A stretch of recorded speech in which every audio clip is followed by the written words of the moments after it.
Hey guys, Never Enough Trucks. Today we're going to work on this 2011 F350. I bought this truck really cheap. It's 11 F350 cab and chassis, 84 cab to axle, four-wheel drive, 6.2 gas motor, which I absolutely love those motors. Pretty good old work truck, good tires, good brakes, runs and drives good. It's got one problem that you turn the key on.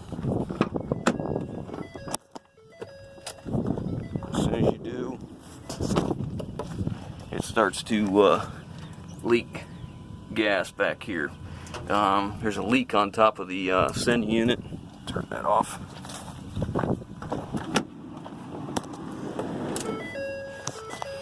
Anyways, it's a pretty decent truck, work truck. This is the way it came. We haven't done anything to it, but we bought it cheap because it had a gas leak, and they didn't want to repair it. So we're going to, I guess I can lift the hood. It's pretty clean underneath it. 130 something thousand, 34, 35, something like that. Anybody that's new to the channel may not know this, but I absolutely love the 6.2 motor. Runs good, drives good, good fuel economy, great power, good for towing. We've towed an awful lot with these 6.2s. I, for a long time, had one of these as my daily driver in a two-wheel drive F250 standard cab, long bed. This has a 6R140 transmission, which is Ford's replacement to the 5R110, and it's a double overdrive. Got a gooseneck hitch, good tires in the back, 2-inch receiver, 7-pin connector, decent old truck. So let's see if we can get the gas leak fixed, see how bad it's going to be, and then go on from there. So you see this right here, that is the quick connect that's supposed to be on there. That's not what was on it. This is what was on it. Rubber line with a split right there. So it was leaking. Now if you notice, there's only one line, and this is a vent right here. These Fords their fuel pressure is controlled by the speed of the pump. So they speed the pump up and slow the pump down to change the fuel pressure as needed. So I took that loose, and it was clamped on the other end on this piece of flexible nylon fuel line because it looks like it's been damaged. So what we're going to do is see if we can go back to the correct fitting here and put it back on. I've got the fittings, I've got crimps. I just don't know if this is a metric line versus a standard, which is what I'm kind of thinking it might be. This might be a different size, not just your standard 3/8. So let's see what we can find out. First thing we got to do is cut this off. So we use this razor blade cutter. We need to cut it back to where it's not oval and it's straight. Go back just a little bit. Being it's a little out of oval, I'm going to go right where the peak of the oval, so to hopefully push it back down. Gives us a nice clean cut, maybe not completely oval. This is the type of fitting that's supposed to be on there.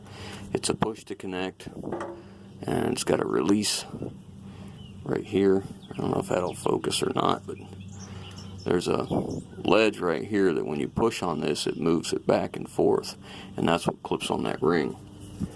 So now we want to see if this looks like we might be able to get that on there. It might go. I think it's 3/8. I'm going to try the 5/16, 3/8 by 5/16, which is what this is. Yeah, that's way too loose. So we'll use a 3/8, which is what this is. 3/8 in, 3/8 out. I'm just going to have to fight this to get it on. It's going to be tight. But I think it'd be better to have it tight, being this is a pressure side. So That's pretty thick plastic. It's going to be kind of tough to get it on there, I'm sure. But we'll wrestle it on, but I'll get my clamps on first. Let's see. Yeah, 3/8. These are what we use. It's a 3/8 squeeze clamp. Yeah, right. That line's so thick that clamp's not going to go on. So it looks like once I push it on there, that's all we're going to get. So, you know, a lot of guys say that you can heat this up and put it in warm water and it's more pliable and all that. Well, that may be the case, but I have never had that success with these. I just have to fight them, put a little bit of soap on here and give it a go. So let me go fight it. I got it on. My clamps are too small, so I'm going to put one of these number 4. Actually, I think that's a number 6. But I have number 4 clamps. We're going to put a number 4 clamp on that, just as a little preventative, a little extra added assurance or whatever, and then we'll put it on and see how it works. But the line was long enough, so I could have put a barb fitting in here and gone to regular line that works really well with these, but I'd rather not have that splice. I'd rather just have just the one fitting and no splice at all, so that's why I chose to do this.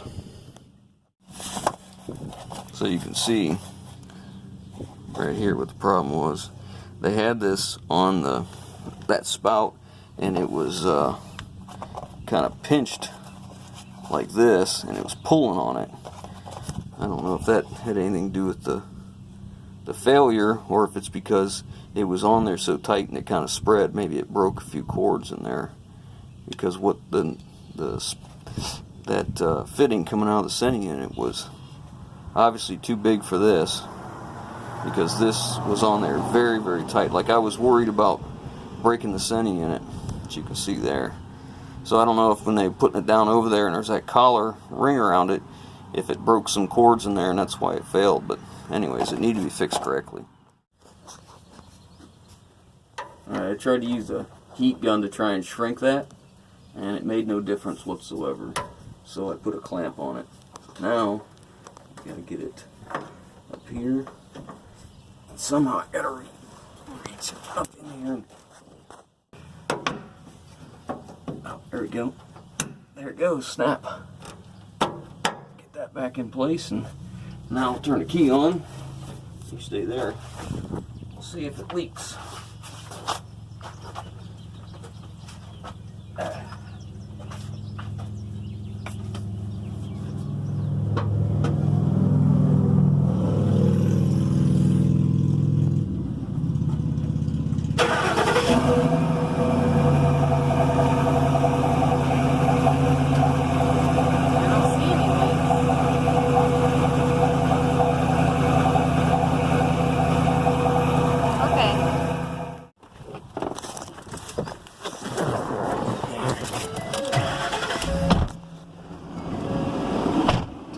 Test drive. See how it does.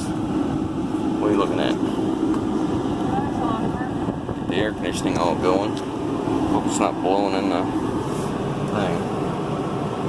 135,000 miles is what it's got. Trailer brake controller, 4-wheel drive. Should be a decent setup. See how she runs.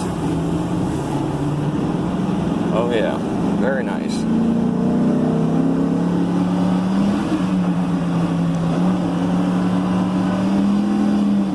There she goes. Shoo. We'll stop again here. Burn her down to nothing. Start over. Let it shift all the way through. Make sure it shifts good. 2, 3.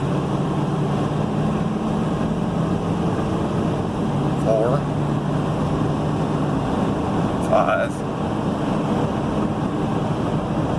and almost, not quite 6. I didn't put my seatbelt on. Here, take that.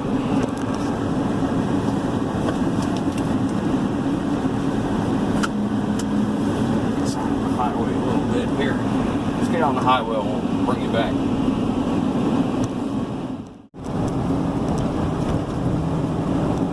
6th gear, 40 miles an hour, and still got tons of power. I love these 6.2s, and this transmission's such a great combination. Alright, let's turn around and head home.